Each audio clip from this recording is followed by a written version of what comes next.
Hello everyone, इस video में हम करेंगे एक्सरसाइज 5.3 में से सम नंबर 3 के 6 to 10th पार्ट तक। इससे पहले वाली वीडियो में हमने इसी सम के पहले 5 पार्ट्स को कंप्लीट कर लिया था। तो अब करते हैं इसका पार्ट नंबर 6, जिसके अंदर हमें गिवन है a equals to 2, d equals to 8 and Sn equals to 90। यानी कि यहाँ पर 3 वैल्यू हमें दी गई है किसी AP की फर्स्ट टर्म, कॉमन डिफरेंस और फर्स्ट n टर्म्स का सम। और यहाँ पर हमें फाइंड आउट करना है n की वैल्यू को, यानी कि ये बताना है कि कितनी टर्म्स वहाँ पर हैं, और साथ में a n को भी फाइंड आउट करना है।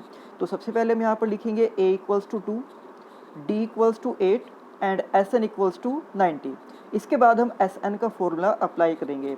तो इस एक्सरसाइज में मैंने आपको Sn के टोटल 2 फॉर्मूले बताए हैं, जिनमें से फर्स्ट फॉर्मूला है कि n divide by 2 into 2a plus n minus 1 into D. और इसी के साथ जो सेकंड फॉर्मूला है Sn का, वो होता है कि n by 2 into a plus a n. आप ए एन की जगह पर यहाँ पर l यानी कि लास्ट टर्म भी लिख सकते हो।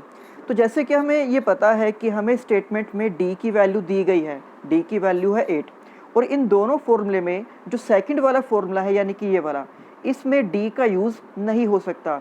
तो इसलिए इस वाले पार्ट के लिए हम ये फर्स्ट फॉर्मूला यूज़ करेंगे। तो यहाँ पर Sn का हमने फर्स्ट फॉर्मूला लिख दिया है n by 2 into 2a plus n minus 1 into D, और राइट हैंड साइड में ये जो 90 है ये एज इट इज़। इसके बाद हम यहाँ पर इस फॉर्मूले के अंदर a और d की वैल्यू को पुट करेंगे। तो a की जगह पर हमने पुट कर दिया है 2 को, इसी तरह से d की जगह पर हमने पुट कर दिया यहाँ 8 को। और जब हम इसको सोल्व करेंगे तो यहाँ पर 2 इंटू 2 यानी कि 4, और 8 को n से मल्टीप्लाई करेंगे तो 8n, और 8 को -1 से मल्टीप्लाई करेंगे तो -8। इसके बाद ब्रैकेट के अंदर ही ये जो 8n है इसको हम एज इट इज़ लिख देंगे, लेकिन जो कॉन्स्टेंट टर्म है यानी कि 4 - 8, तो 4 में से 8 को सब्ट्रैक्ट करने के बाद हमारे पास आता है -4। अब इसके बाद जैसे कि हम देख सकते हैं कि इस ब्रैकेट के बाहर है n बाई 2, तो इस 2 से जब हम इन दोनों टर्म्स को डिवाइड करेंगे, तो जब हम 2 से 8n को डिवाइड करेंगे ये हो जाएगा 4n, और जब इसी 2 से हम 4 को डिवाइड करेंगे तो ये हो जाएगा -2। अब इसके बाद जो ब्रैकेट के बाहर n है, उस n को 4n से मल्टीप्लाई किया तो 4n स्क्वायर, और n को -2 से मल्टीप्लाई किया तो -2n। अब इसके बाद जो 90 है, इस 90 को हम लेफ्ट हैंड साइड में ले आएंगे माइनस में। तो ये हमारे पास एक क्वाड्रेटिक इक्वेशन बन गई है, जिसको सोल्व करके हमें n की वैल्यू को फाइंड करना है। लेकिन हम ये देख सकते हैं कि इस इक्वेशन के अंदर जितने भी टर्म्स हैं, जैसे कि 4, 2 एंड 90, इनको हम थोड़ा और छोटा कर सकते हैं इन सभी को 2 से डिवाइड करके। वैसे आप चाहो तो इस इक्वेशन को भी सोल्व कर सकते हो, या इसके कोफिशिएंट्स को थोड़ा और छोटा कर सकते हो 2 से डिवाइड करके। तो 4n स्क्वायर को जब 2 से डिवाइड किया तो ये हो जाएगा 2n स्क्वायर, -2n को जब 2 से डिवाइड करेंगे तो ये हो जाएगा -n, और -90 को 2 से डिवाइड करेंगे तो -45। इसी तरह से राइट हैंड साइड में 0, तो 0 को किसी भी नंबर से हम डिवाइड करते हैं उसकी वैल्यू 0 ही रहेगी। तो अब ये जो क्वाड्रेटिक इक्वेशन हमारे पास है कि 2n square -n -45 equals to 0, इसको हम सोल्व करेंगे। तो चैप्टर नंबर 4 में आपको मैंने 3 मेथड बताए थे किसी भी क्वाड्रेटिक इक्वेशन को सोल्व करने के लिए। तो हम यहाँ पर इसको सोल्व करने के लिए यूज़ करेंगे फैक्टराइजेशन मेथड, जिसके लिए हम ये देखेंगे कि जो इसकी मिडिल टर्म है वहाँ पर कोफिशिएंट है -1। तो इसके लिए हमें कोई 2 नंबर खुद से ऐसे फाइंड करने होंगे जिनको प्लस या माइनस करने पर -1 आ जाए, और अगर उन दोनों नंबर्स को मल्टीप्लाई किया जाए तो उनका प्रोडक्ट 2 और -45 के प्रोडक्ट यानी कि -90 के इक्वल आना चाहिए। कोई ऐसे 2 नंबर हमें सोचने हैं जिनको प्लस या माइनस करने के बाद -1 आ जाए और उनको मल्टीप्लाई करने के बाद -90 आ जाए। तो ऐसे नंबर होते हैं 9 और 10। अगर आप 9 में से 10 को माइनस करोगे तो आपके पास -1 आ जाएगा, और अगर आप 9 को और -10 को मल्टीप्लाई करोगे तो ये आपके पास -90 आ जाएगा। इसलिए ये जो मिडिल टर्म है हम इसको स्प्लिट कर देंगे 2 टर्म्स की फॉर्म में, और -n की जगह पर हम लिख देंगे 9n - 10n। अब इसके बाद जो यहाँ पर पहली 2 टर्म है उनका हम एक पेयर बनाएंगे, और वहाँ से हम कॉमन ले सकते हैं n को। इसके बाद ब्रैकेट के अंदर हमारे पास टर्म्स बचेंगी 2n + 9, और जो इसी इक्वेशन में जो लास्ट की 2 टर्म्स हैं, अगर हम उनका एक पेयर बनाते हैं तो वहाँ से हम कॉमन ले सकते हैं -5 को, और -5 कॉमन लेने के बाद यहाँ भी ब्रैकेट्स के अंदर टर्म्स आ जाएंगी 2n + 9। तो इस तरह से 2n+9 को अगर हम कॉमन लेकर बाहर लिख देते हैं तो दूसरे ब्रैकेट के अंदर हमें टर्म्स लिखनी पड़ेंगी n एंड -5 इस तरह से। अब जब हम 2n+9 को 0 के इक्वल में लिखेंगे तो 2n+9 = 0। यहाँ से n की वैल्यू फाइंड करने के लिए पहले तो जो 9 है ये उधर माइनस में जाएगा और फिर जो 2 है वो उधर -9 के डिवाइड में चला जाएगा। तो इस तरह से n की एक वैल्यू तो हमारे पास आ जाएगी -9/2। और अगर हम n-5 को 0 के इक्वल रखते हैं तो यहाँ से हमारे पास n की वैल्यू आ जाएगी 5। तो ये मैंने आपको एक्सरसाइज 5.2 में भी बताया था कि जो n की वैल्यू है यानी कि नंबर ऑफ टर्म्स, ये कभी भी नेगेटिव में या फिर फ्रैक्शन में नहीं हो सकते, क्योंकि नंबर ऑफ टर्म्स का मतलब ये है कि हम ये काउंट करते हैं किसी एपी के अंदर कितने टर्म्स हैं।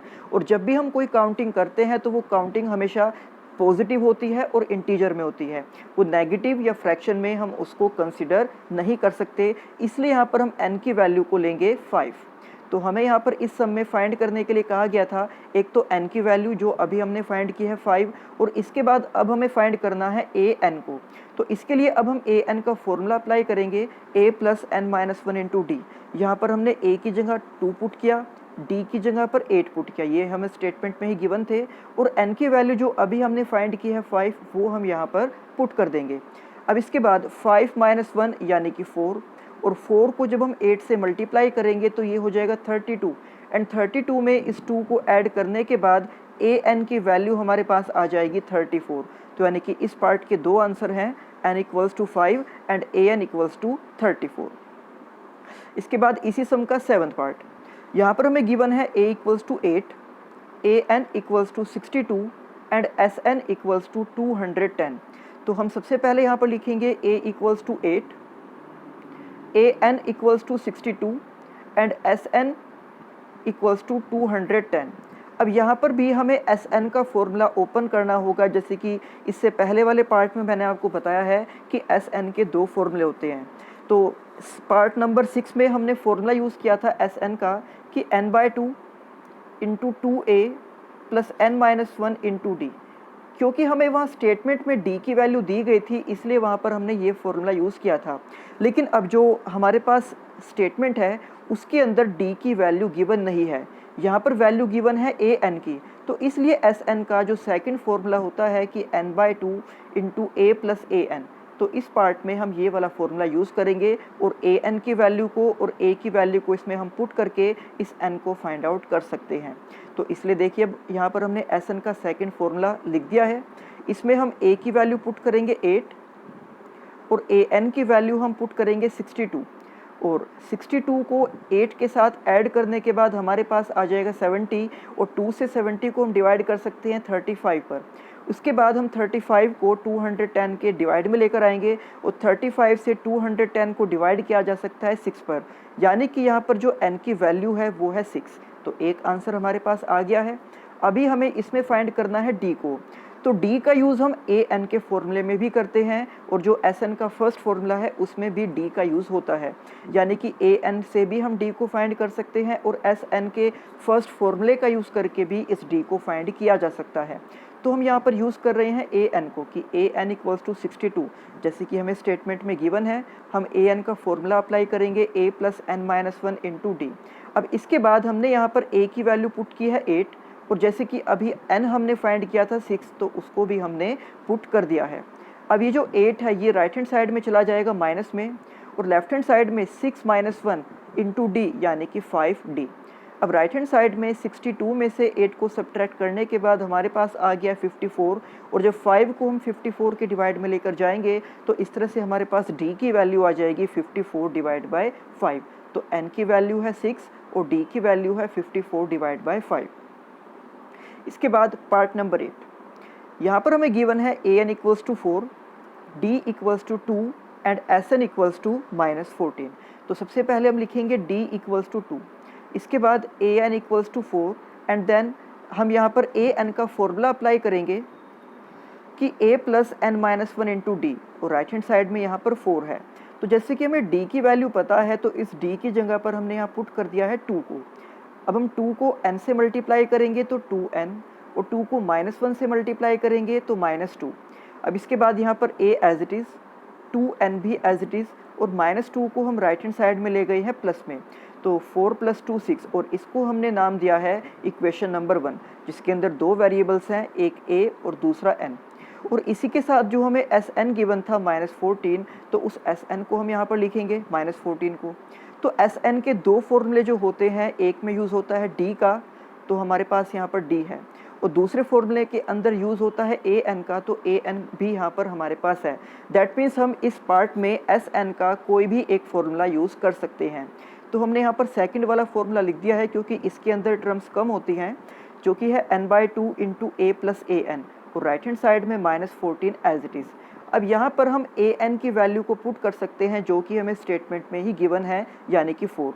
अब इसके बाद ये जो 2 है, इस 2 को हम राइट हैंड साइड में ले जाएंगे -14 की मल्टीप्लाई में, तो -14 को 2 से मल्टीप्लाई करके हमारे पास आ जाएगा -28, जो हमने यहाँ पर लिख दिया है।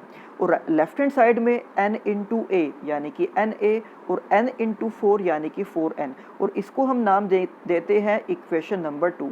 तो इस तरह से अब आप देख सकते हो कि यहाँ पर टोटल दो इक्वेशन हमारे पास हैं, फर्स्ट एंड सेकंड। तो फर्स्ट इक्वेशन के भी दो वेरिएबल हैं a और n, और सेकंड इक्वेशन के भी दो ही वेरिएबल हैं a और n, और अब हम इन दोनों इक्वेशन को सोल्व करेंगे। तो यहाँ से इनको सोल्व करने के लिए हम देख सकते हैं कि जो फर्स्ट इक्वेशन है, उसकी एक टर्म के अंदर a है और दूसरी टर्म के अंदर n है, लेकिन जो इक्वेशन नंबर 2 है, उसकी फर्स्ट टर्म के अंदर ही दोनों वेरिएबल हैं, n भी और a भी, और सेकंड टर्म्स के अंदर है यहाँ पर n। तो अगर यहाँ पर एक ही टर्म में दोनों वेरिएबल एक साथ आ गए हैं n × a, तो हम यहाँ पर एलिमिनेशन मेथड का यूज़ नहीं करेंगे, हम यहाँ पर यूज़ करेंगे सब्स्टिट्यूशन मेथड का। तो इसके लिए हम फर्स्ट इक्वेशन में से अगर a की वैल्यू फाइंड करते हैं, तो ये वैल्यू आएगी 6 - 2n, और इस वैल्यू को हम पुट कर सकते हैं इक्वेशन नंबर 2 में। तो हमने इक्वेशन 1 से a की वैल्यू फाइंड की है 6 - 2n, और इसको हम पुट करेंगे इक्वेशन नंबर 2 में, कि put this value of a in equation number 2। तो इक्वेशन 2 में n एज इट इज़, फिर इस a की जगह पर हम ये वैल्यू पुट करेंगे, जो कि है 6 - 2n, देन 4n भी एज इट इज़, और -28 भी एज इट इज़। अब जब हम n को 6 के साथ मल्टीप्लाई करेंगे तो 6n, और n को -2 से मल्टीप्लाई करेंगे तो -2n²। फिर यहाँ पर 4n एज इट इज़, और -28 लेफ्ट हैंड साइड में आ जाएगा प्लस में। अब यहाँ पर हम सबसे पहले लिखेंगे -2n² को, क्योंकि इसमें n की हाईएस्ट पावर है। इसके बाद 6n + 4n, तो इनको ऐड करके हम लिख सकते हैं 10n, और ये जो +28 है ये एज इट इज़। तो अब ये हमारे पास एक क्वाड्रेटिक इक्वेशन है n के फॉर्म में, और इसको हम सोल्व करके n की वैल्यू को फाइंड करेंगे। पर हम ये देख सकते हैं कि यहाँ पर जितने भी टर्म्स के अंदर कोफिशिएंट्स हैं, उन सभी को 2 से डिवाइड किया जा सकता है। तो इसलिए हम यहाँ पर इसको 2 से डिवाइड करके इन टर्म्स को थोड़ा और छोटा कर लेंगे। और जैसे कि यहाँ पर जो फर्स्ट टर्म है वो नेगेटिव में है, यानी कि यहाँ से माइनस के साइन को भी रिमूव करना है, तो इसके लिए हम पूरी इक्वेशन को डिवाइड कर देंगे -2 से। ऐसा करने से हमारी फर्स्ट टर्म पॉजिटिव हो जाएगी, और ये जितने भी नंबर हैं यहाँ पर इनको 2 से डिवाइड किया जा सकता है। तो जब पहली टर्म को -2 से डिवाइड करेंगे तो माइनस से माइनस कैंसिल हो जाएगा, 2 से 2 कैंसिल हो जाएगा, और हमारे पास बचेगा n²। इसी तरह से जब 10n को -2 से डिवाइड करेंगे तो यहाँ पर माइनस का साइन आ जाएगा, और 2 से 10 को डिवाइड किया जा सकता है 5 पे, तो यहाँ पर ये सेकंड टर्म आ जाएगी -5n। और जब 28 को -2 से डिवाइड करेंगे तो इसका आंसर आ जाएगा -14। तो अब ये हमारे पास एक क्वाड्रेटिक इक्वेशन है, और इसको भी हम फैक्टराइजेशन मेथड का यूज़ करके सोल्व करेंगे। तो यहाँ पर जो मिडिल टर्म है वो है -5n। तो इसके लिए हमें कोई दो नंबर ऐसे सोचने होंगे जिनको प्लस या माइनस करने के बाद -5 आ जाए, और अगर उन नंबर्स को मल्टीप्लाई किया जाए तो उनका प्रोडक्ट -14 के इक्वल होना चाहिए। तो ऐसे नंबर हैं 2 और -7। अगर आप 2 में से 7 को सब्ट्रैक्ट करते हो तो आपके पास -5 आ जाएगा, और अगर आप 2 को -7 से मल्टीप्लाई करते हो तो आपके पास -14 आ जाएगा। इसलिए अब हम यहाँ पर -5n को स्प्लिट कर सकते हैं दो टर्म की फॉर्म में, जो है 2n - 7n। तो पहले पेयर में से हम पहले n को कॉमन लेंगे, और यहाँ पर बचेगा n + 2, उसके बाद जो नेक्स्ट पेयर है यहाँ से हम कॉमन ले सकते हैं -7 को, और यहाँ पर टर्म्स बचेंगी n+2। इस तरह से यहाँ पर n+2 को अगर हम कॉमन लेकर बाहर लिख देते हैं तो सेकंड ब्रैकेट के अंदर टर्म्स आ जाएंगी n एंड -7, और राइट हैंड साइड में यहाँ पर है 0। अब अगर n+2 को हम 0 के इक्वल में लिखते हैं तो यहाँ से n की वैल्यू -2 आएगी, और अगर n-7 को हम 0 के इक्वल लिखते हैं तो यहाँ से n की वैल्यू +7 आ जाएगी। तो अभी आपको बताया गया था कि n की वैल्यू नेगेटिव या फ्रैक्शन में नहीं हो सकती, इसलिए हम -2 को कंसिडर नहीं करेंगे और n की वैल्यू हम लेकर चलेंगे 7। अब इसके बाद हमें फाइंड करना है a को, तो इस n की वैल्यू को हम इक्वेशन 1 या इक्वेशन 2 किसी एक में भी पुट कर सकते हैं। ये है इक्वेशन 1 और ये है इक्वेशन नंबर 2। इनमें से किसी भी इक्वेशन में हम उस n को पुट करके a को फाइंड कर सकते हैं।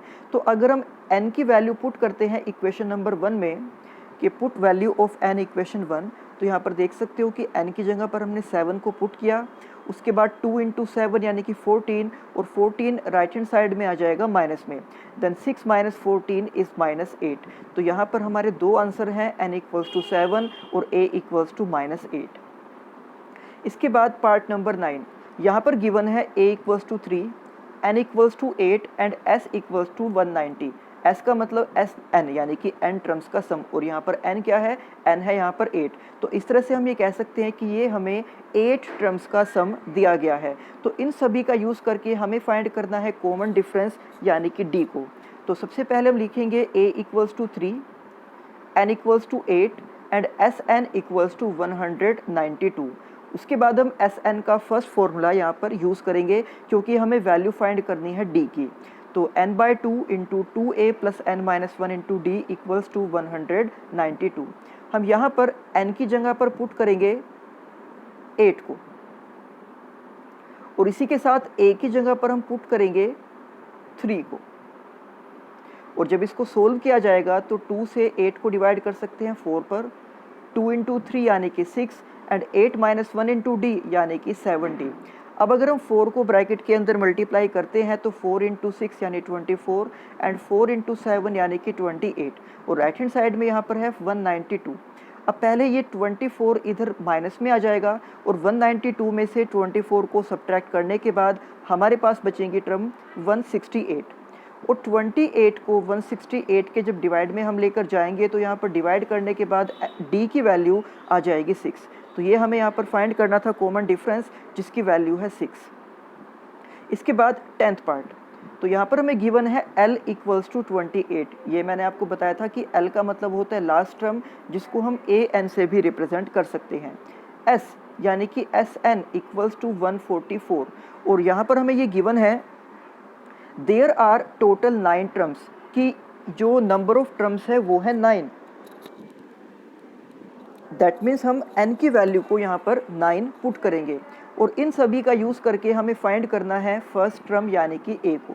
तो जैसे कि हमें पता है कि देयर आर टोटल 9 टर्म्स, तो सबसे पहले हम लिखेंगे n = 9, उसके बाद l यानी कि an = 28, और s यानी कि Sn = 144, और यहाँ पर हम Sn का सेकंड वाला फॉर्मूला यूज़ कर रहे हैं क्योंकि हमें यहाँ an की वैल्यू गिवन है।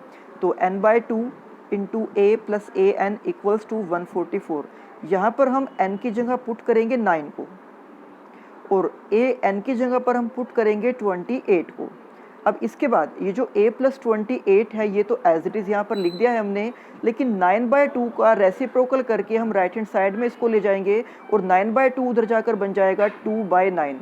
तो 9 से 144 को हम डिवाइड कर सकते हैं 16 पर, और 16 को जब हम 2 से मल्टीप्लाई करेंगे तो ये हमारे पास आ जाएगा 32।